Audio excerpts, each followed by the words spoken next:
Hey, what's up, guys? Special video. In this video, we're going to be hearing from a client of mine, Hamza, who is going to be sharing his battle with pornography, campsites, and even escorts. I think this is something that a lot of guys struggle with, and he has, the balls and the strength and the courage to hop on and share his testimonial that he had throughout this program. So let's dive in. It's very informative, very beneficial to you, and it's going to give you a lot of hope inside of recovery just to know that it is possible. Let's dive in. Hey, what's up, guys? This is a client of mine and good friend, Hamza. He's gone through the entire recovery blueprint program, and he has an awesome testimonial for you guys, just to give you guys some hope, because it can definitely be a tough thing to battle on a consistent basis, but there is light at the end of the tunnel, and Hamza's story really shows that. So let's just dive in and get started. So, Hamza, how you doing, man? Yeah, I'm doing okay, Coach Josh. How are you been? I've been doing Been a pretty while. well. I've been doing pretty well, man. I'm in the middle of a little 4 day fast as of now, and I'm feeling a little weak, but I'm keeping going, and I really like it. But yeah, man, Yeah. let's dive into your story because it's been awesome to see you just kind of transform and go down this path. So if you don't mind, just kind of giving everyone a little bit of a rundown about where you were beforehand, maybe the things that you're struggling with, what your life looked like, how you felt before joining this program with everything going on. Right, okay. I'll start from the beginning if you don't mind. So it all started when I was a 12-year-old kid, and I stumbled across pornography when I was 12. And from what I remember, it was a very slow process of, the addiction getting harder and harder to control. Because I think the stages of it, where you just look at images and then go to like videos, Hmm. and then it would be like cam girls, and then would start acting out with hookers. And I think for me, it was a gradual process because I grew up with this addiction, and it was very hard Hmm. because I didn't know how to handle it. I think that there was a lot of, I used to have a lot of rationalizations about, you know, oh, I'm not going to do it again. It's the last Yeah. time. But then you end up stumbling again. And, it was very hard to control, in the beginning. It was quite rough. I remember feeling some days I'd feel depressed. Some days I was just angry why I did it. I remember just sulking in the shower a lot.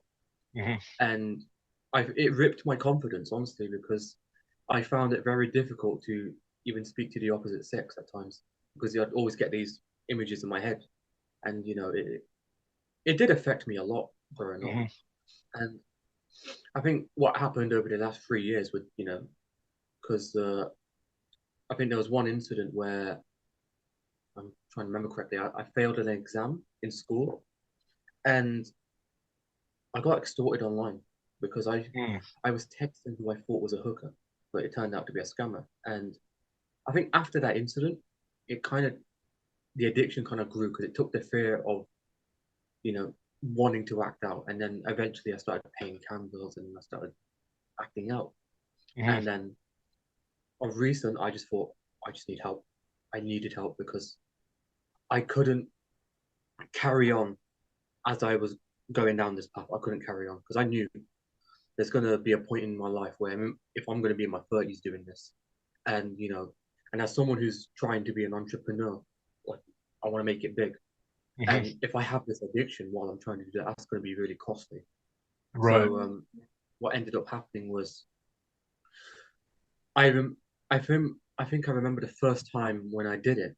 It was uh it was a very nerve-wracking experience actually because Hmm. you have a sense of fear, and when you don't know what's going to happen basically. Right. And I remember being in the Uber going there, and then it would be like, I remember even the Uber driver said that, "Why are you acting so nervous?" And I remember Mm. doing it for the first time. The shame that came after it was just, I just felt like, oh, why did I do this? I'm not going to do it again. Typical rationalizations. And yeah, I mean, it has took its toll on me Hmm. because as someone who is autistic as well, it's harder for me to break an addiction like this because we're so we're so in tune with our emotions, and it's just, I think we tend to feel it 10 times worse than the average person does. Right. Yeah, so yeah, it was quite rough, honestly. Yeah, I hear you, man. And it gets pretty dark, it gets pretty dark, and you can definitely see that progression. It started off as something, kind of trivial as a kid, because everyone nowadays has access to pornography and all these different, sexual vices and escapes, and it seems normal. It's like, okay, it's just something that I do. It's something other people do. You don't really see anything wrong with that. And that's when it starts to intensify. You just go to greater and greater extremes to get that same hit. So yeah, that's where you start to go on to the campsites. That's where you start to get these thoughts and start to fantasize about what it would be like to go and see an escort, and it just goes from there. So yeah, man, it's definitely a crazy progression. And how does this affect you personally? On a deep level, you talked about affected your uh relationships, your dating life, your ability to speak with women because you felt like you're living that shady double life. But how did all of this make you feel about yourself as you're doing these things? I felt like, how do I put this correctly? I felt if I was just somewhat of a monster. It's a Mm, bit of a strange word, but I feel like that when you're doing it, it's just like, yeah, it's cool, typical macho man, whatever. right. But then you just realize, like, why am I doing this? I think it was more shame. It was a feeling of shame. There was a lot of Yeah. shame. There was a lot of shame because I said, what if my mom and dad found out? What if my family found out? And you know, I think it's just more of a case of just feeling shameful and feeling quite sad after I did it. Why did I waste that money? It could have gone to something more productive, like investing it in some, like my business, if you know. Hmm. And yeah, it's more of a case of shame, and I think that's what's affected me. And I think thinking in future terms as well, because I'm someone who's trying to get on the path of self improvement, and I think a good thing about me is I can analyze my future and say what I'm doing now would lead to that. And I think Right. what happened was I saw that because I was doing this every month, Hmm. and I just said it can't continue, because Right. I had a job in September, and I said when I get a job, I won't be doing it. I was literally on government benefits, but then I'd end up doing it again, and then I think that's when it just hit me, and I said, you can't be doing this, you can't be Hmm. acting out. And I said I just needed help, and I did go to I did go to the mental health team in the UK. I did explain it to them, but I didn't think they were working because it was like they didn't really take much. They didn't really like connect with me personally, Mm. and I think that it was just more of a case of like take this medicine and your your urges Yeah. go, and just it didn't make any sense really. Hmm. Um, and I'm not the sort of guy who I think I just need more one to one with somebody. And I think when I stumbled across your program and heard your story, I and as someone like you who's aspiring to be an entrepreneur, I just thought yeah, I can relate to him, and that's why I invested my money into this program, and I'm glad I did. Yeah, that's awesome, man. That's good to hear it. And yeah, I'm glad that you resonate with my story as well. And yeah, we definitely worked very well together the time we spent together, and we'll continue to. Um, yeah, yeah. And what do you think after investing into this program?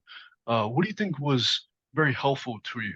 Because now you're free from these escorts. You've been doing a lot better with the porn and masturbation, and really trying to eliminate that from your life. So what do you think were some of the things that were most helpful for you? I think what was very helpful was the fact that how to respond to urges. So what you've taught Mm, me. So in the beginning, like I would always notice there was a pattern with things, and I think what happens is when people get stressed out or they have negative emotions, they just run to their room and they obviously watch porn. right. Um, so the things from what you've taught me was you said that sit with your emotions, sit with your urge, and just say, yeah, I feel this way. It's Hmm. normal to feel this way, but what can I do instead? So I started channeling that energy into gym, started channeling it into more productive things. I'll just get out the environment I was in because I it's always in my room. Like, and I think that when you're isolated and you're alone and you've got devices around you, it's harder to control because when you're fighting your urges, like you said, you'll end up relapsing. And Right. obviously, your desire is a normal human thing. Hmm.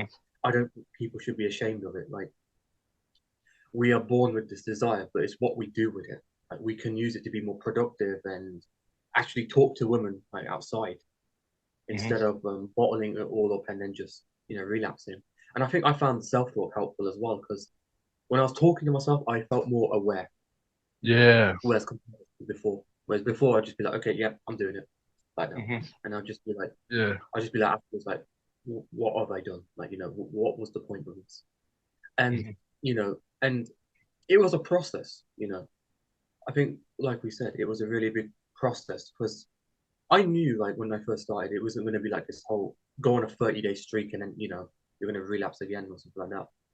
From what you've taught me, compared to other no fappers on YouTube, Hmm. um, it's just saying like we just need to cut down the habit. We just need to, you know, cut it down, you know, and eventually quit.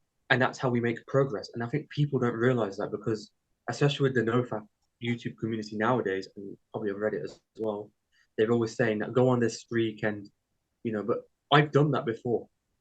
And I remember fighting, I remember I used to fight those urges a lot and Yeah. end up relapsing. And I'll be like, oh, I wasted my progress. Now I might as well just do it again, again, again. Right.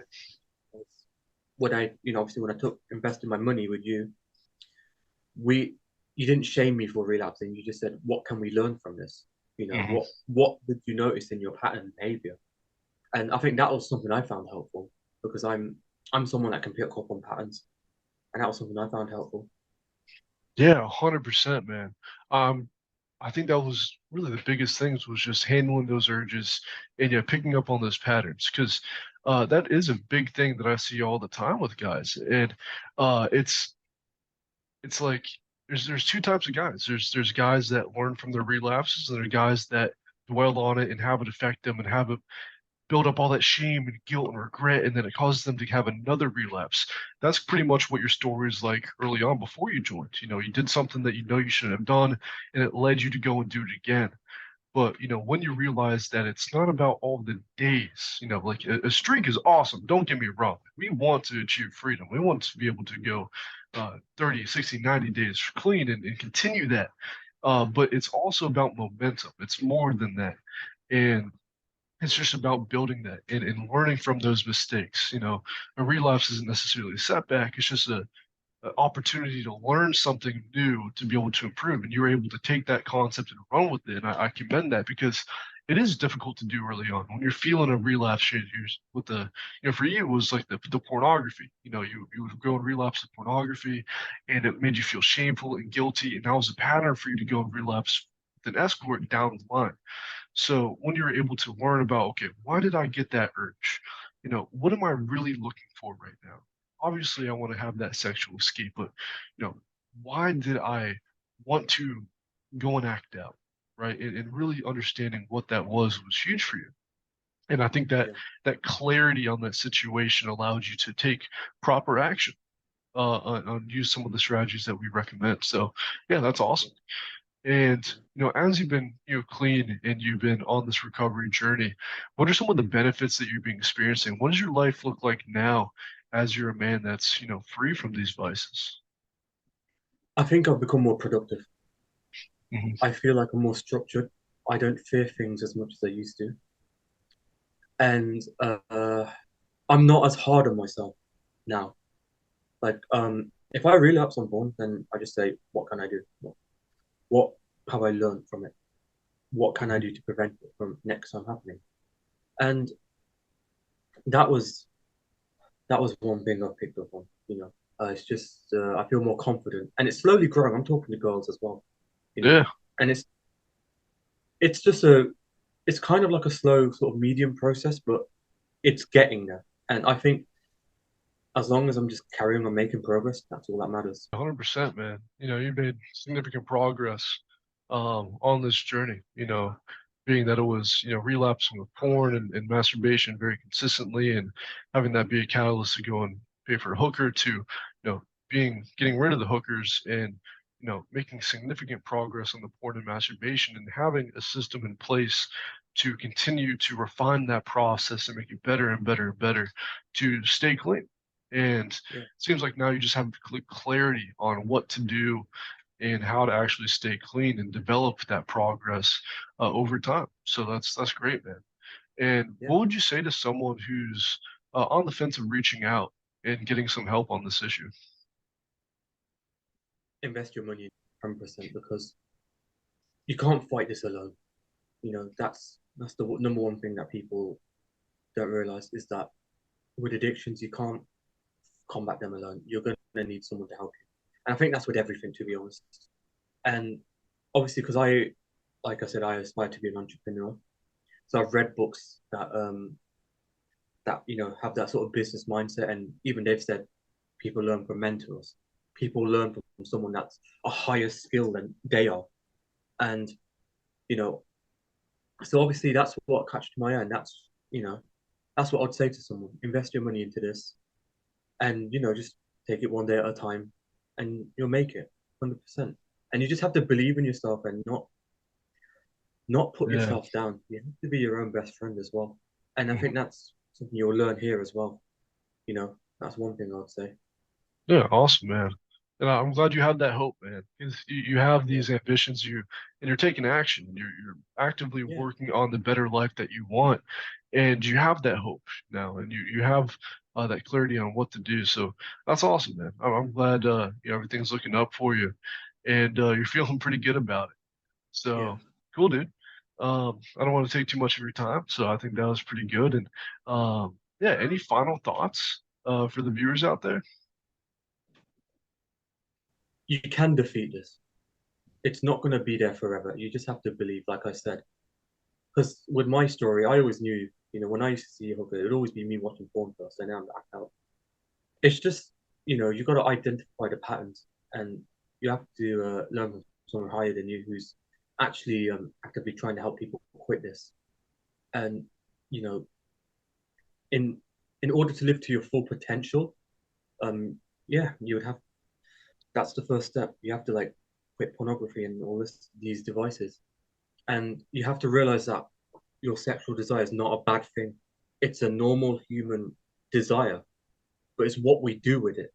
You know, we can either go out be productive with it, or we can just you know say, okay, I'm just gonna fight my urge, give into it, and then Mhm. probably feel rubbish later.